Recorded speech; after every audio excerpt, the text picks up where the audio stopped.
Bismillahirrahmanirrahim. Assalamualaikum warahmatullahi wabarakatuh. Teman-teman sekalian, mari kita lanjutkan belajar kita tentang Java fundamental. Pada video kali ini, saya akan membahas tentang Java variables and data types.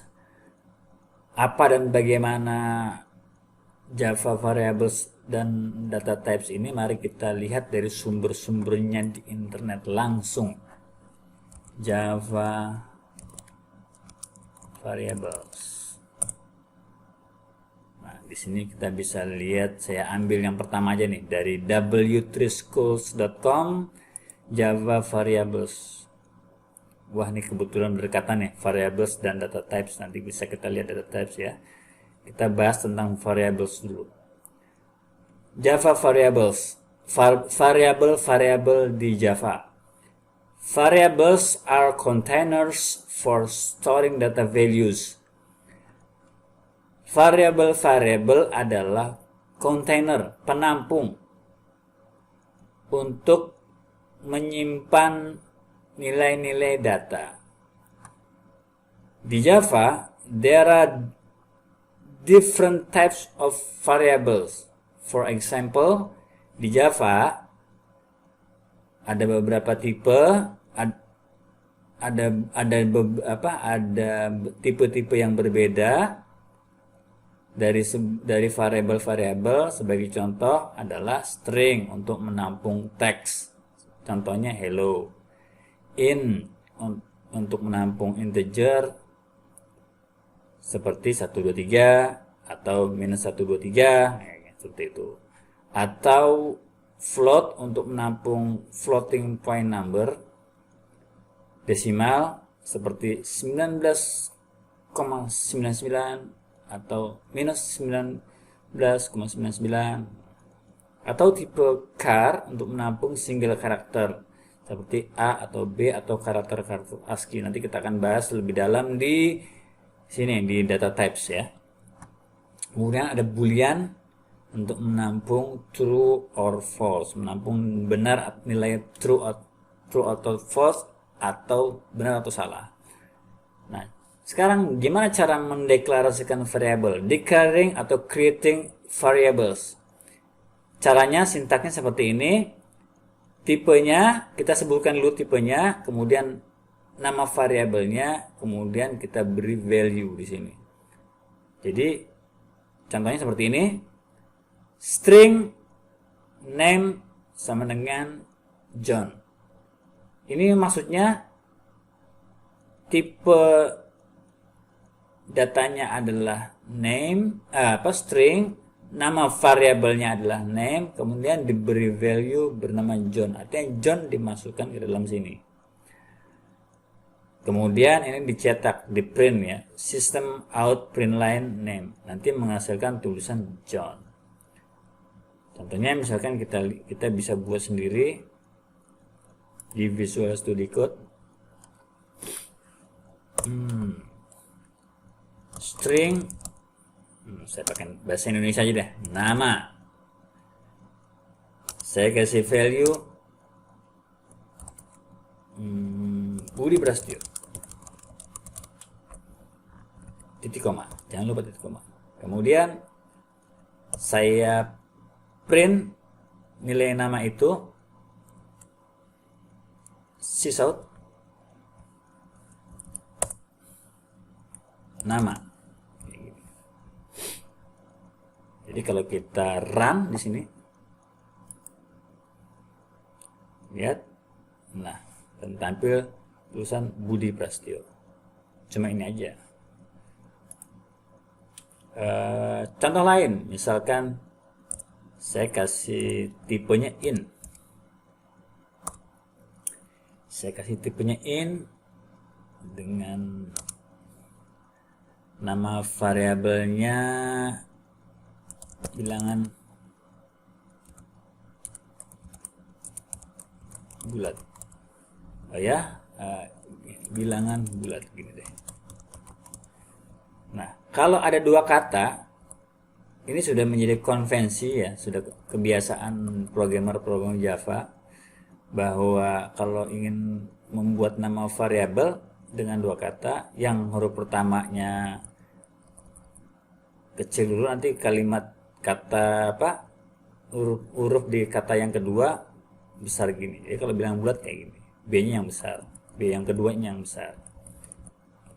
Kemudian kita kasih value katakanlah 150.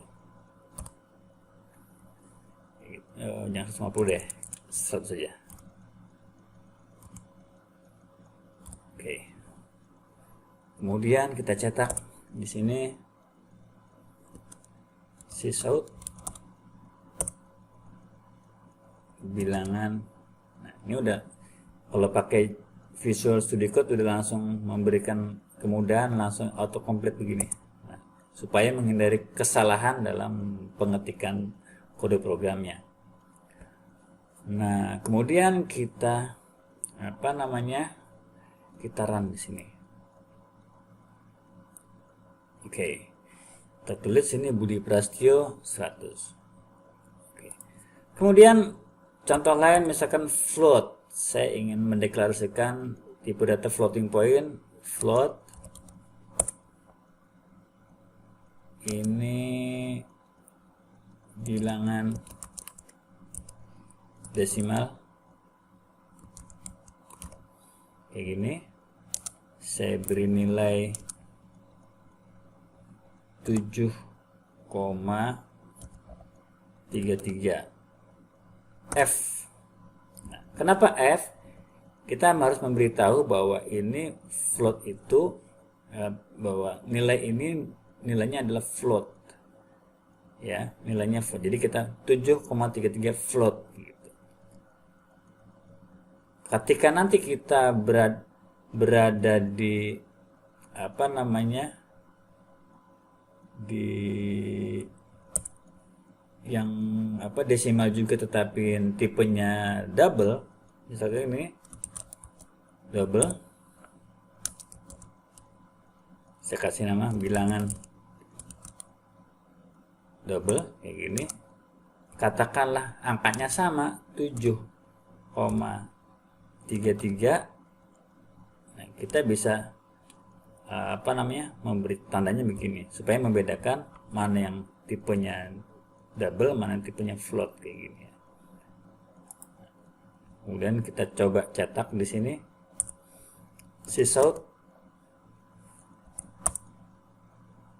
bilangan desimal.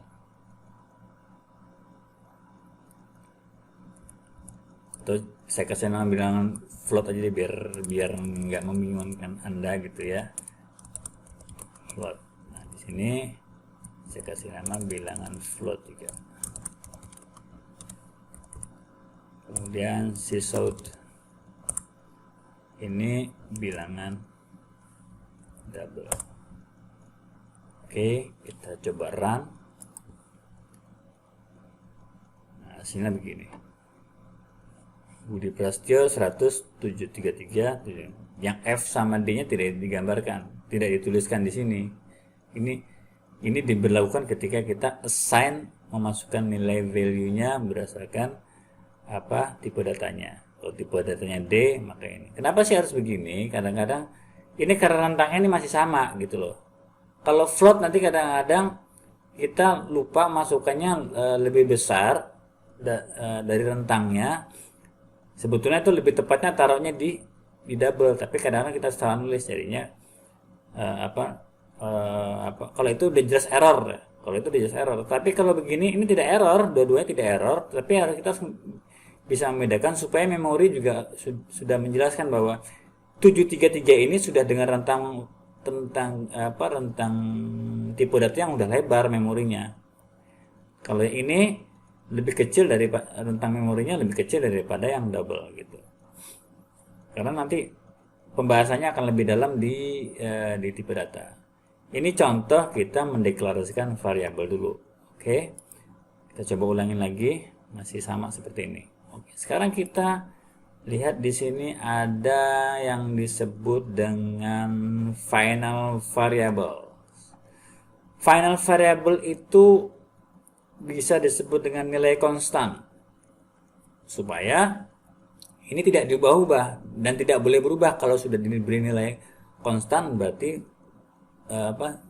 nilainya segitu-gitu aja gitu. Misalkan di sini contoh final in my6 sama dengan 15. Nah, ini dijelaskan bahwa nama variabelnya my6 diberi tipe data integer, kemudian diberi keterangan bahwa kamu tuh final, nggak boleh berubah-ubah gitu. Berarti ini menandakan angka 5, my number ini dengan angka 15 udah dipatok segitu aja, udah 15, 6 itu nggak boleh diubah-ubah. Begitu kita assignment angka dengan variabel yang sama, misalkan masukin angka 20, ini akan generate error, dia bilang nggak akan bisa karena sudah dinyatakan sebagai final. Contoh, kita coba di sini contoh final integer, katakanlah i, nama variabelnya i, saya beri nilai 25. Kalau kita ubah lagi i sama dengan 55 gitu, ini nanti akan error nih karena sudah dijelaskan bahwa ini bentuknya final ya, bentuknya final seperti ini. Kita coba run. Nah, langsung ada error. Final local variable cannot be assigned. It must be blank. And using compound assignment. Jadi nggak bisa, harus ini, harus sudah tetap. Nah, nanti tinggal i-nya itu tinggal dipakai. Langsung begini aja misalkan sih. System out print line i. Nah, kalau langsung begini saja bisa. Yang penting tinggal dipakai aja angka ini udah dipatok segitu, atau nilai, atau biasa disebut dengan istilah konstan, nilai konstan. Kita run, nggak ada masalah, berjalan muncul 25. Ya. Jadi seperti ini tentang variabel. Sekarang kita bahas tentang tipe data. Ada yang di ini nggak? Ada yang perlu dibahas lagi nggak di variabel? Nggak ada. Contohnya udah sama ini.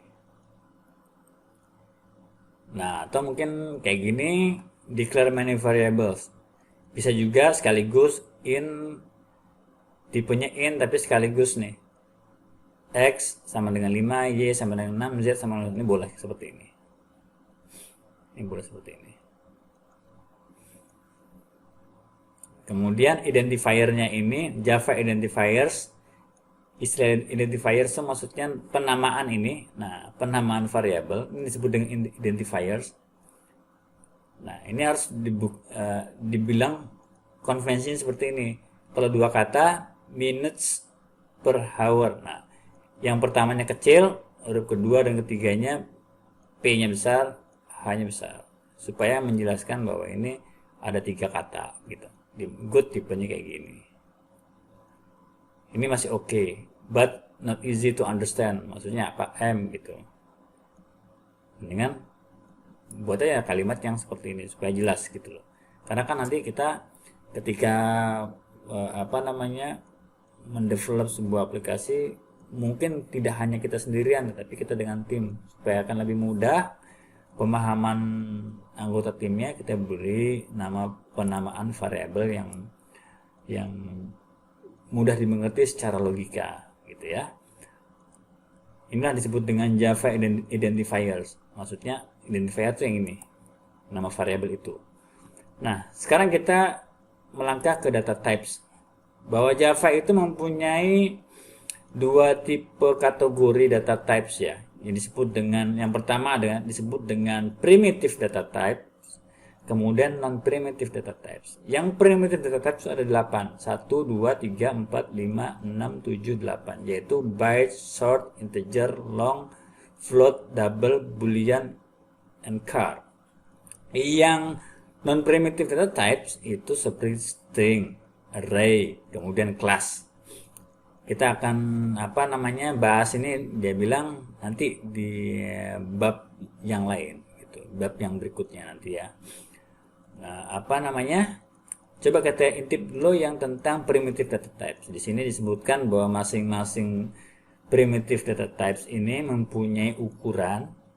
Contohnya byte ukurannya adalah 1 byte. 1 byte. Short ukurannya 2 byte. In ukurannya 4 byte. Long ukurannya 8 byte. Float ukurannya 4 byte. Double ukurannya 8 byte. Boolean 1 byte. Char 2 byte. Nah, masing-masing mempunyai rentang angka. Byte rentang angkanya dari minus 128 sampai 127. Minus 128, 128 sampai plus 127.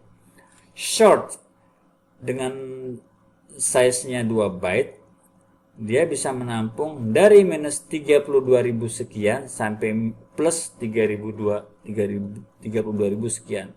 Ini ribu ya, bukan 32, sekian. Ini bahasa, karena di bahasa Inggris polanya juga pola angka bahasa Inggris.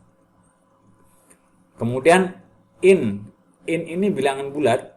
Ini byte, short, long, in dan long ini sama-sama bilangan bulat, cuma size-nya aja beda-beda. Size tampungannya ini berbeda-beda.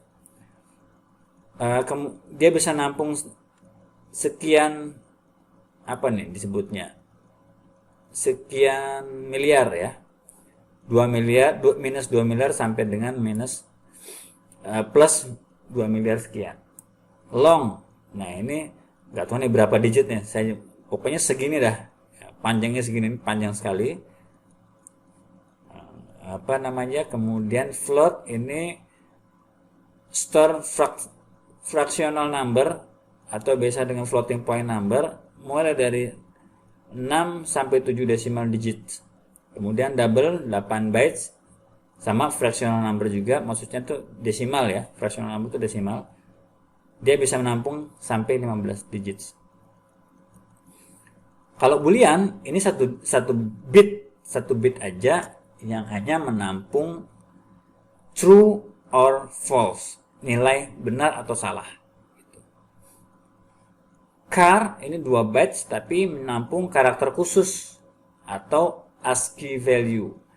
ASCII itu American Standard Code for Information Interchange. Ini ada daftar karakter yang distandarisasi oleh ASCII. Coba kita lihat di ASCII. Nah, ini di Wikipedia. Di sini dijelaskan bahwa ada standar-standarnya. Ini daftarnya nih. Nah, kalau misalkan nih karakter ini mempunyai nilainya kayak gini, 000 misalnya. Kalau karakter A seperti ini, maka nilainya ini. Nah, ini standar ASCII, ini kodenya. Ini kodenya. SOM, SOH gitu, abbreviation SOE, SOH. Dan ini ada apa, begitu pula ini. Ini huruf angka 1 sampai ini kode ASCII-nya sekian. 47, 48 ini kode ASCII ya. Nah, ini bisa ditampung di tipe data yang ini, yang char ini. Ya, sebagai contoh di sini byte. Byte main number sama dengan 100. Karena 100 masih bisa menampung apa namanya, karena byte bisa menampung antara minus 128 sampai 27, maka 100 dia masih bisa. 150 bisa nggak? Udah nggak bisa. Karena dia cuma sampai 127. Minus 200 bisa nggak? Bisa, karena dia hanya sampai minus 128 byte, seperti itu. Kemudian short ini panjang tadi. Di sini sampai dengan 32.000 Pak. Kalau misalnya kita masukin angka di sini 5.000, ini masih bisa gitu ya. Kemudian in, nah ini masih bisa segini kan, ini panjang. Nah, kalau long ini harus dikasih tanda L di belakangnya. Karena panjang sekali supaya memori juga memberitahu memori bahwa ini rentangnya harus dipasang di apa namanya, di tipe data long gitu. Float. Nah, kalau float sama, ini dikasih F gini. Tipe data float, kemudian ininya seperti ini 5.5,75. Nah, kalau koma dalam bahasa Inggris itu titik ya, 5.75F. Artinya menampung nilai float. Double 19,99D diberi tanda seperti ini. Kita ambil contoh misalkan di Visual Studio Code sama seperti tadi ya. Kalau ini sudah ya, ini contohnya integer. Kita bisa pasang byte tadi saya sudah belum. Oke, byte belum ya.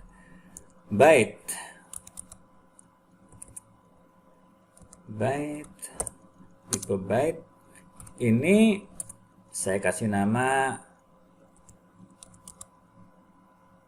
byte, bilangan byte.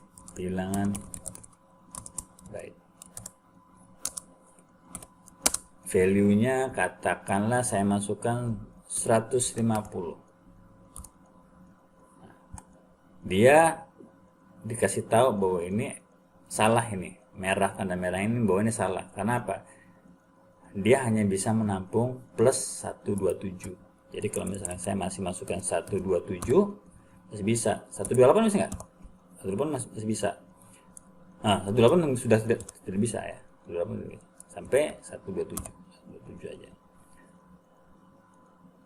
Atau apa namanya? Misalkan kita print sysout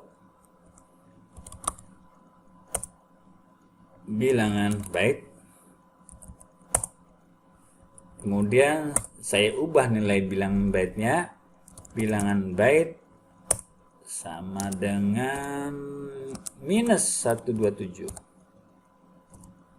Maka sysout lagi, bilangan byte lagi. Misalkan seperti itu. Kita coba lihat di sini, run. Nah, lihat. Ini Budi Prasetyo tampil begini, ini 100, ini nampilin yang ini, float bilangan ini nampilin gini, ini 127, ini minus 127. Oke.